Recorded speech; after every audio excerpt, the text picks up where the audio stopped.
Hello and welcome to Your Health Your Way. This is day 19 in our 30 days of raw vegan food. I'm Kurt, and tonight I'll be talking with Lisa about stress. Lisa, how was your day today?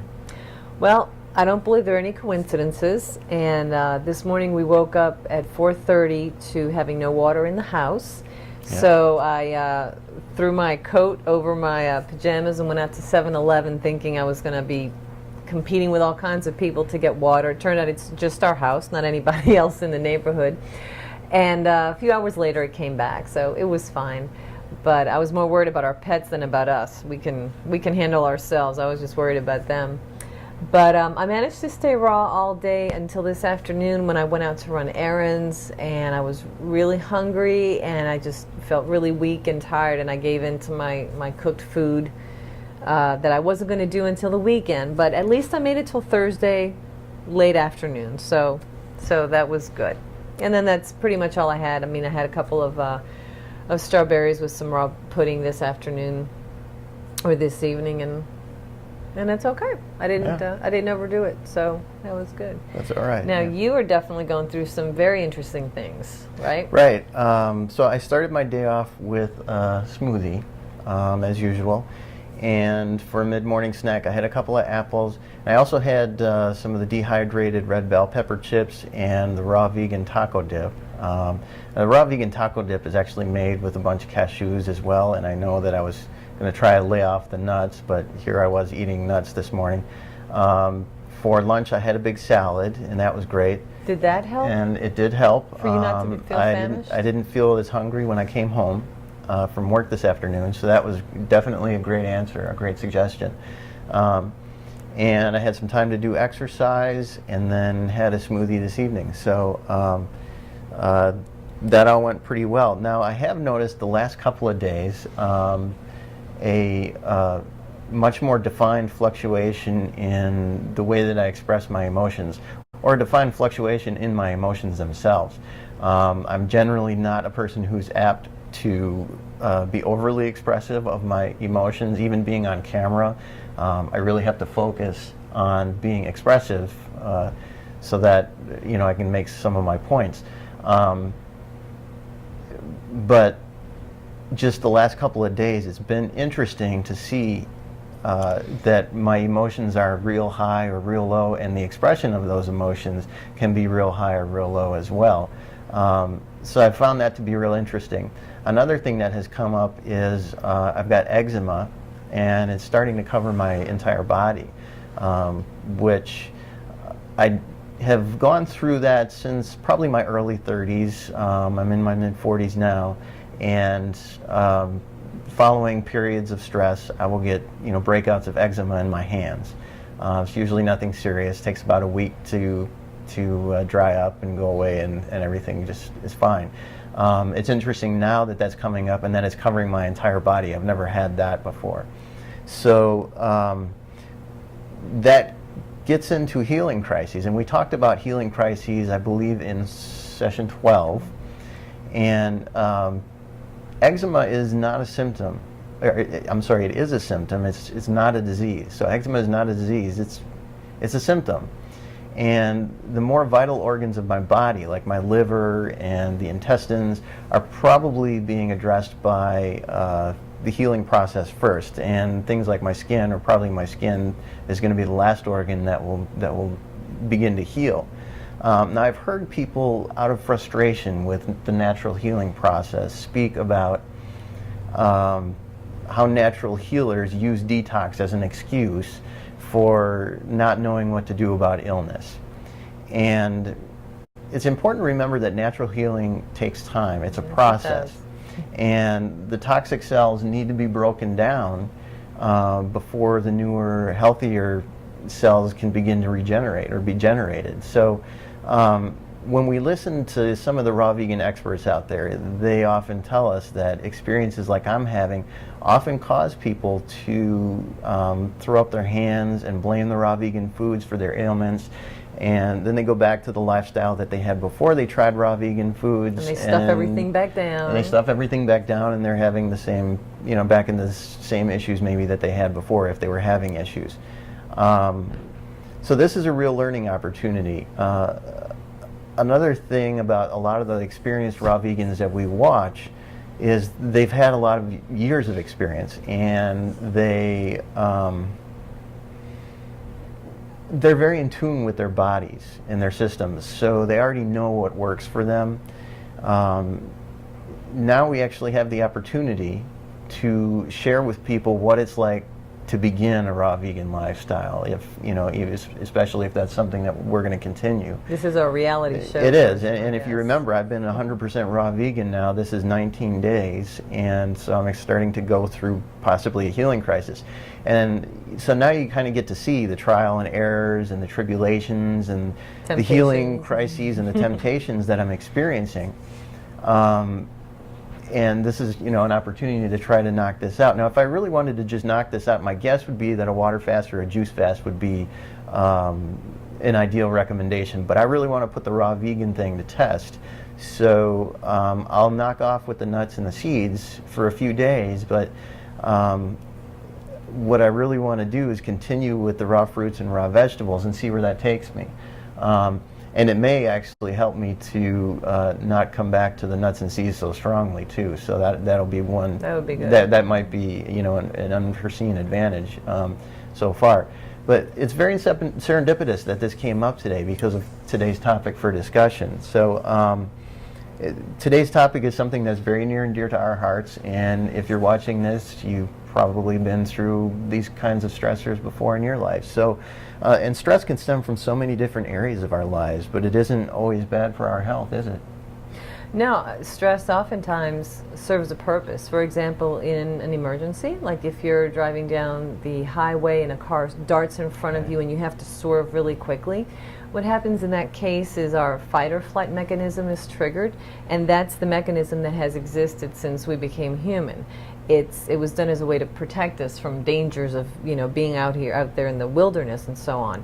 And what happens is the adrenal glands that sit on top of the kidneys, they secrete adrenaline, and that adrenaline goes through our body. It increases our heart rate, our blood pressure, our respiratory rate, and it also shuts down blood that's going to the digestive system and pushes it out to the extremities so that you can fight or flight. Mm-hmm. And there's also positive versus negative stress. So if you've ever been in a position where, say, you finally got the promotion you've been wanting for a long time, or you've been after someone to marry you and they finally said yes, or you get pregnant after trying for many years. So these are all situations that you want to see happen, but they're still stressful because they symbolize a change in your life. And that can still be stressful nevertheless. Mm-hmm. Another good form of stress is exercise. So when we do cardiovascular exercise, it stresses our heart and our lungs. It challenges them, in other words, to make them stronger, to increase our endurance. When we do resistance exercises like weight training, that tears down our muscle fibers because of the stress on the muscle, but then once the fibers rebuild, they rebuild stronger and have more endurance. And exercise also helps to boost the immune system. Yes, it really does. Now, the not so healthy kind of stress, that involves things like frustrating traffic or really busy schedules, difficult relationships, financial issues. These stresses can cause our bodies really to respond, they do cause our bodies to respond in the same fashion that natural stress would actually cause our body to respond. So the way that our bodies provide us with those bursts of energy or that extra focus or the shortened reaction times is by really temporarily shutting down functions that are not immediately urgent for our survival, like digestion, which you mentioned, or growth, emotions, things like that. Those functions are not intended to be shut down for long periods of time, though. So prolonged stress, like we experience oftentimes in our society, undermines good health. So Lisa, can you tell us some of the things that we can do to mitigate the effects of the bad stuff? Unhealthy stress. Well, stress can can affect us whether it's short term or long term. You can have a situation like I mentioned before that's short term but intense, like having to swerve out of the way on the highway to avoid an accident, or it could be stress that it's kind of a moderate level, more or less, that's held for a longer period of time. So like if you have a sick relative that you have to take care of and go see and do things for a long time, or other situations, let's say you hear gossip at the office about layoffs that are coming up, and you don't know what's going to happen over several months. That can also cause stress. And when our adrenals secrete adrenaline, that prolonged adrenaline in our bodies really tax our adrenals, and that causes the things that we call health problems, like atherosclerosis or asthma, as well as digestive problems that are oftentimes tied to stress, like ulcers and colitis, as well as the heart issues like heart attacks, chest pain. And another situation with this society is that in American society we have this Protestant work ethic where we feel like we either have to be working or we feel guilty. And if we're not working, we're thinking about what we need to do to work and we can't relax. So the problem when we do relax is that we do it by either watching TV or sitting on the phone and playing games or playing video games.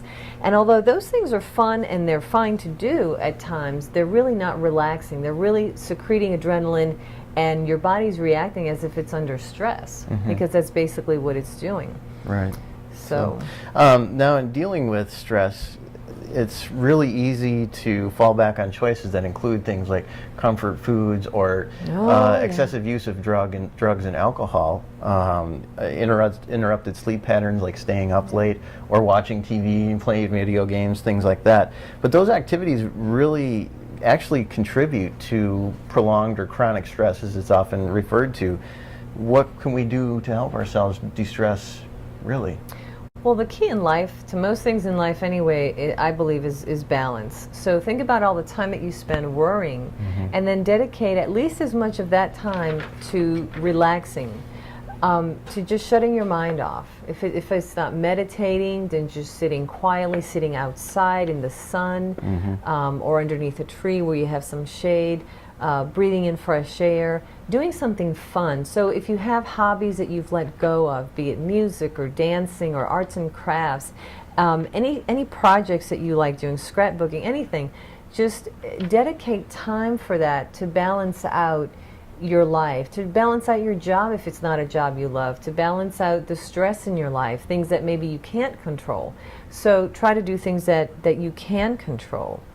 And of course, having support from your significant other, from your immediate family is helpful. From your extended family, it's great if you have a good base of support, as well as from friends. And then if you don't feel like that's enough support, it's not the kind that you need, then there's always counselors and therapists out there that, look for one that can help you. And it's better to nip it in the bud than to let the stress get so out of control that you just go and you're really hitting rock bottom. Right, definitely. And it's important to remember, too, that stress differs for each of us. So, an otherwise odious or stressful task that is, say, in pursuit of a belief or a goal might actually, feel good to do. But that same sort of stress dumped in your lap that is not in pursuit of your beliefs or not in pursuit of a reward of some sort for you can actually continue to stress you out long after that task is done. And you might start to feel like you were punished or victimized by having to do something like that. So it's important. It's an important point because the way that we perceive stress or a stressful event really dictates our response to it. Definitely. So. And I just wanted to mention a lot of the stress management techniques hinge on three basic things. So the first thing you want to ask yourself is, whatever the event happened that you feel stressed out about, ask yourself, is this within my control or not? If it's a layoff at work, it may not be within your control, but you might do things like start looking for other jobs so that you don't feel stuck, etc.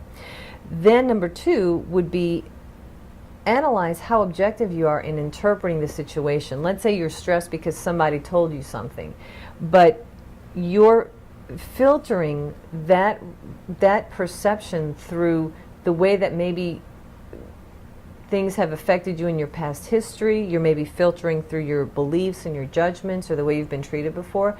So be sure that whatever situation you encounter, you treat it as a new situation and not lumping it into, oh, this is the same thing all over again. I think that happens often. And then number 3 would be not only to try and control your perceptions, but control your reactions to it so that you feel more powerful and less threatened and intimidated by it. So I do believe that many things affect the way that we perceive things. And the way that we perceive things absolutely determines whether or not we feel stress. So at some level, whether it's conscious or subconscious, the way that we perceive the events in our lives can make all the difference in whether or not it'll create stress for us. So eat your fruits and vegetables. Wear your most genuine smile because your health is your way. Thank you for watching, and tomorrow we're going to talk about sleep. Have a great night.